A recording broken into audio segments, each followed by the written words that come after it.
Күнді бір капам психика öğreneli sayfasının yeni sanını köңіл aramыңларға sunmakçımın. Bugünkü mazmunlarımızı yaqtırıp anlagaysızlar. Belkim dostlarımız kündük turmuşda mundaq bir мәселеге көп ұшырған болушы мүмкін. Яки мұшқыл гәп сөзләрне, параңларны көп аңлаған болушы мүмкін. Маның мижазы болды екен жұмы? Маның білән аралашып алағын оп өссек боғдай. Маның мижазы пақатлы болмайды екен жұмы? Сақамайлы болды бұныңдан кейін сорынға. Дегендек маным ұшындақ. Мәлім адамның кейін мижазы характерге асасан şu kişi толық bahane беріп olumuz. Мәйлі күнділік тұрмышта, мәйлі қызмет жариянда, яки түрлік түмен ижтимai алақ сорылдырда біз бір адамныңки мижаз характерге асасан şu адамныңки қандақ адамныңкиге асасан өкім қып болымыз.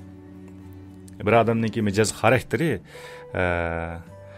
башқаларға өзіні ипадалайдыған түнжі амыл, түнжі васта. Ондақ болса бүгін біз мұшы мижаз характер хақыда кейбір қысым ilmi мәзмұнлар білән достарымызны хабардар қылмақчымыз. Бүгін достар білән мұшы қызықарлық 9 xil характер хақыда ортақлашайлы. Konularda bir pələkdə 1000 xəmək deydigan gap бар. Bunun mənisi bir ayılda toğulub çoğ bolğan ballarınki xarakterdə fərq boldu.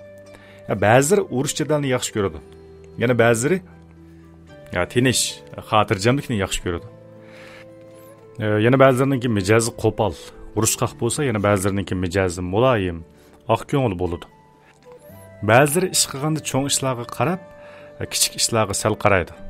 Amma bəziləri iş qılğanda intayın inçkən tüzümgə boysunudu. Zaten nima üçün bundaq çoğ fərqlər boludu. Xoş ondaq bolsa biz məşu səbəblərini düşünüş üçün aldı bilən məşu 9 xil xarakter degan nima degan savolning bir ilmi javobini dostlar bilan o'rtoqlashib o'taylik. Odatdagi ma'nodan qilib aytganda, biz bu masalaga har bir odamning xarakteri o'xshash bo'lmaydi deb javob beramiz. Yoki har bir odamning o'ziga xos salohiyati bo'ladi deb javob beramiz. Biroq dunyoda odam shuncha ko'p. Har bir odamning xarakterini ayrim-ayrim tadqiq qilish albatta mumkin bo'lmaydigan ish. Shuning bilan psixologlar cho'nqur tadqiq qilish orqali bir esil qurolni tepib chiqib o'xshash bo'lmagan xarakterlarni analiz qilishga ishlatgan.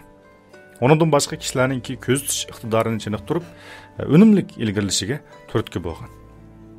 Bu sirli qurolning ismi dal 9 xil xarakter. 9 xil xarakter yana xarakter shakli ilmiy deb ataladi. O bovoq mezgilidagi odam badanidagi 9 xil xarakterni ko'rsatadi. Bular jonliqlik darajasi, tuzumchanlik, aktivchanlik, moslashishchanlik, inkasniki kuchlilik darajasi, qiziqish doirasi, kayfiyat sapasi, fikri chechilish darajasi, zehnini yig'ish kuchininki davomlashchanligi qatorliqlarni o'z ichiga oladi. 9 xil xarakter kishilarningki ko'ngilninki eng cho'nqur qatlamidagi qimmat qarashi va shaxsiy diqqat markazini ko'rsatib beradi. Hamda sirtqi qilmishininki o'zgarishining ta'siriga uchirmaydi. Bu kishilarga haqiqiy o'zini bildiradi. Kishilarga o'zininki ortiqchiligi va kamchiligini tonishtiradi. Shundaqla boshqalarningki ortiqchiligi va kamchiligini tushuntiradi. Shundaq deyishga bo'ladiki, 9 xil xarakter sizga ko'nglingizningki cho'nqur qatlamidagi haqiqiy narsani ko'rsatib bera oladi. 9 xil xarakterningki inglizchadan kelgan ma'nosi 9 bilan holat degan so'zdan kelgan bo'lib, uning kelib chiqqan vaqtiga nisbatan aniq isbot yo'q. Ammo uning kelib chiqqan tarixiy vaqtini az degandimi, milodiyadan burunqi 2500 yillargacha surishtirishga to'g'ri keladi. Yana bir xil qarashda 9 xil xarakter O'rta Osiyo rayonida barliqqa kelgan. Necha ming yillar ilgirki bilimdorlarning izlanishi bilan kishilik salohiyatni yuqori ko'taradigan ilm paydo bo'lgan. Keyin sufiylar tarafidan varislik qilingan.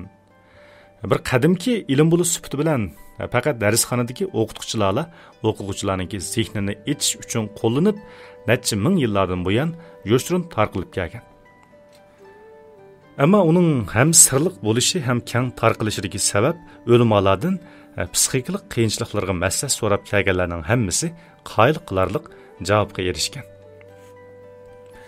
9 xil xarakter belgisining kelib chiqish tarixini qadimki Yunondagi Pitagoras davridan, yana taxminan milodiydan burunqi 580-yillargacha surishtirishga bo'ladi. Biroq 9 xil xarakter nazariyasi hozirgi zamon olimlarining tadqiqot natijasi hisoblandi. 20-asrning boshlari Georgiy Gorjev oldi bilan 9 xil xarakter ta'limoti bilan odamning 9 xil aloyidligini tushuntirib bergan. 20-asrning 50-yillarga kelganda Oskar Ichazo insonning 9 xil orzusini 9 xil xarakter ta'limotiga kirgizgan. Hamda bu ta'limot inson psixikasi o'qitish darsiga kirgizilgan. 1944-yili Amerika Stanford Universiteti tunji navbatlik 9 xil xarakter yig'ini ochgan. Bugungi kunga kelganda 9 xil xarakter ta'limoti dunyoga dangliq universitetlarning eng qiziq nuqta darsliklarining birisiga aylandi. Hamda butun dunyoga keng taraldi. Xo'sh, undaq bo'lsa biz shu 9 xil xarakter bilan tafsili tanishib o'taylik. Birinchi nomerli xarakter bo'lsa mukammal tip. Bu xil tipdagilar mukammallikni qo'g'lashadiganlardir. Ularningki hayoti hamisha uzuksiz olg'imadi. Ular faqat barliq kishilarningki muayyanlashtirishiga erishgandilar, ondan hayot mukammallikka erishgan bo'ladi deb qaraydi. Shuning bilan ular uzuksiz tirishish orqali boshqalarningki muayyanlashtirishiga erishmoqchi bo'ladi. Bu jarayonda ular xato ish qilib qo'yganligi sababidan tanqidlanib, azoblanganini esida tutadi. Shuning bilan o'ziga texmi qattiq talab qo'yib, yana xatolik sodir qilishdan saqlandi. Amdikisi bo'lsa ikkinchi nomerli xarakter. Boshqalarga yordam beradigan tip. Bular bir turkum beg'ishlig'uchilardir, taqdim etguchilardir. Ular kishilar bilan aralashishni yaxshi ko'radi. Bu jarayonda ular o'zininki qarshilashga erishish darajasini muayyanlashtirishga muhtoj bo'ladi. Ular e'tirof qilinishni orzu qiladi. Agar e'tirof qilinishga erishamasa, o'zininki qiziqishi va xosligini qurbon qilib, boshqalarning ehtiyojiga moslashadi. Ular hatto o'zininki odatlarini majburiy o'zgartiradi. Boshqalarningki yaxshi ko'rishiga erishish uchun o'z ehtiyojidan voz kechadi. Ular o'zini qanday ifodalasa, boshqalarningki qarshilishiga erisha oladiganligini aniq biladi. Ular vaqtincha boshqalarga bo'ysunsunmi, ammo ko'ngildagi haqiqiy o'ydan voz kechmaydi. Ular turmushdagi artist. Siz ko'rgan u haqiqiy u bo'lishi notayin. Ba'zida ular butun dunyoni ahmoq qilib o'ynayotgandek his qilishadi. 3-nomerlik xarakterga keldik endi. 3-nomerligi bo'lsa muvaffaqiyat tipdagi xarakter. Bular kichigidan tatib natijasi oldingi qatorda turadigan, amaliy ish qiladiganlardir. Ularning uyi hamisha taqdirnomalar bilan to'shib ketgan bo'ladi. Ular har qachon o'ziga tatishga yoki boshqalarningki turmushiga singib kirishga ehtiyojli emas. Ular faqat o'zining natijasi orqali so'zlashga, o'z iqtidoriga tayanib, hammani yengishga odatlangan. Ular kichigidilla o'zining hissiyotini unutib ketgan. O'zgacha ifodalar orqali erishmoqchi bo'lgan muhabbatiga erishib ko'ngan. Ularning qalbida faqat muvaffaqiyatlar hammaga vakillik qila oladi. Muvaffaqiyat uchun ular o'zining ruhiy holatini uzluksiz tanishib, o'zining xarakterini chiniqtirib turadi. Keyin ular muvaffaqiyat qozongan kishilarning ruhiy holati bilan o'zining haqiqiy hissiyotini yo'shirib, o'zini aldaydi. 4-xil xarakter bo'lsa, hissiyotchan tipdagi xarakter. Bu xil xarakterdagi kishilar tragediyalik romantiklardir. Ularning ko'zlarida hamisha g'amkinlik aks etadi.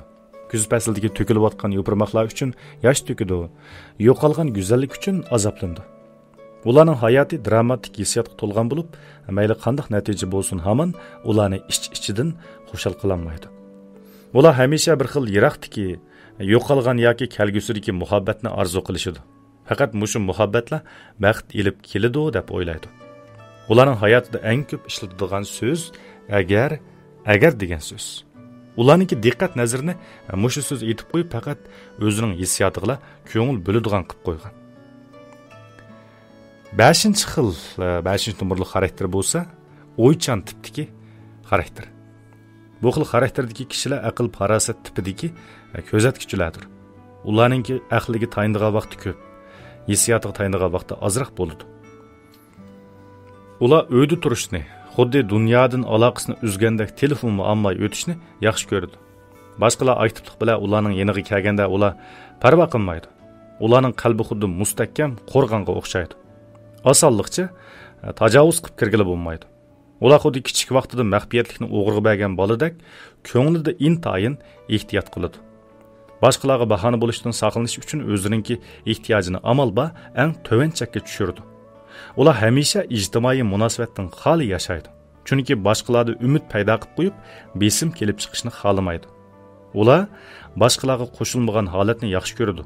Agar xohlasa ular faqat kutubxonaga yoki dengiz bo'yiga boradi. Hech kim bilan birga yashashni xohlamaydi. 6-nomerli xarakter bo'lsa samimiy tip. Bu xil xarakterdagilar samimiy bo'lgan kishilar to'piga tava. Shundaqla samimiy bo'lgan gumonizmchilar. Bu bir xil ziddiyatlik ro'yi holat. Bir jihatdan ular bir yaxshi rahbarni tepib, o'zininki barliq samimiyatini meg'ishlashni umid qiladi. Ammo shuning bilan bir vaqtda ular yana har qanday nopuzliq rahbarlik mexanizmidan gumonlandi. Bu xil gumon ularni qarmoqqa bo'ysungandek ifodalaydi. Ammo ularningki ko'ngli shubhi bilan to'lgan bo'ladi. Ular ish qilganda boshdan oxiri davomlashtira olishi intayin tas. Bayli qanchalik yaxshi boshlansin, davomlash jarayonida ular hamisha o'zininki armonlari va tirishchiliklarga nisbatan gumonda bo'lib, eng oxirida voz kechadi. Ular hamisha shundoq bo'ladi, ammo deydi. Uzluksiz holda o'zini inkor qilish ularningki muvaffaqiyat yo'lidagi qadamini qiyinlashtirib etadi. Amdikisi bo'lsa 7-nomerli xarakter. Sho'x tip. Ular bir to'p ochiq yo'riq, sho'x rahat barazlardir. 9 xil xarakter rasmida 5-nomer, 6-nomer, 7-nomer uning sol yerimini egallagan bo'lib, bu ayrim-ayrim balaliq davridagi tashvishning o'xshamagan ifodalanishiga vakillik qiladi.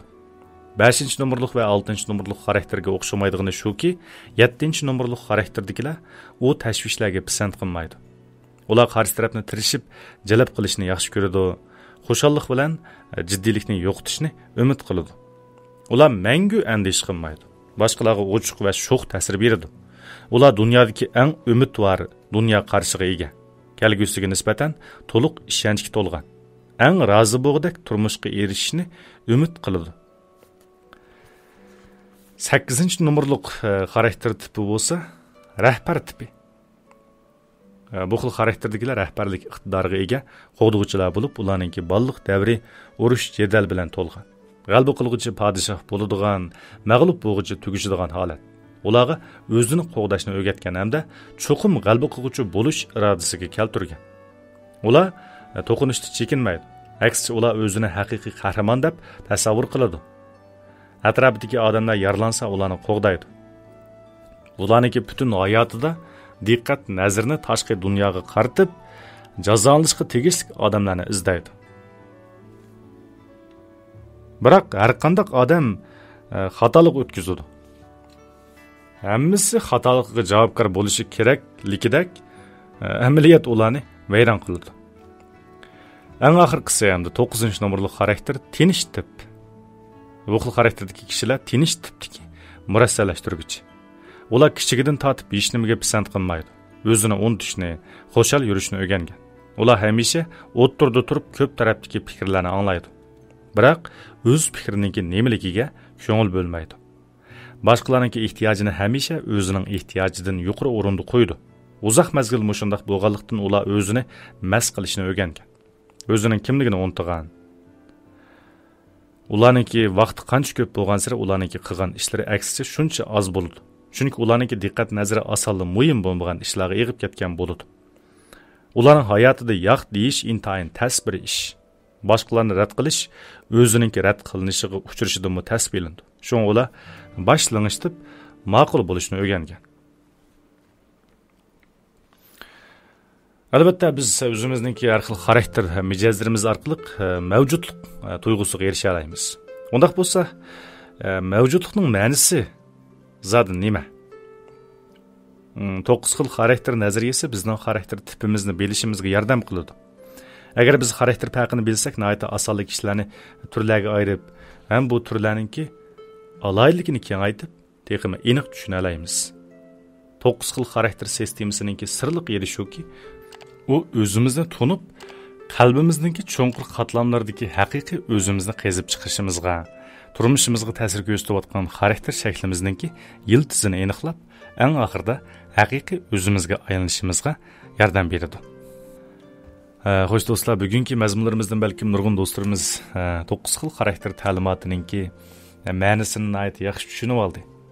Buni tushungandan keyin balkim nurg'un do'stlar o'zininki mijoz xarakterininki qaysi xil tipga tava ekanligini yaxshi bilib olgan bo'lishi mumkin.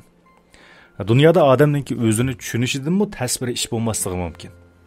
Biz o'zimizni tushungan vaqtimizda, o'zimizni haqiqiy tunib yetgan vaqtimizda, aningdan keyin turmushimizga ta'sir ko'rsatayotgan ba'zi passiv narsalarningki sababini tepib chiqa olamiz. Bizning hayotimizga putli qachon bo'layotgan ba'zi putli qachonlarni vaqtida bir taraf qilib, hayotlik yo'limizni texma rangdor, xo'shal-xo'ram o'tkaza olamiz degan gap.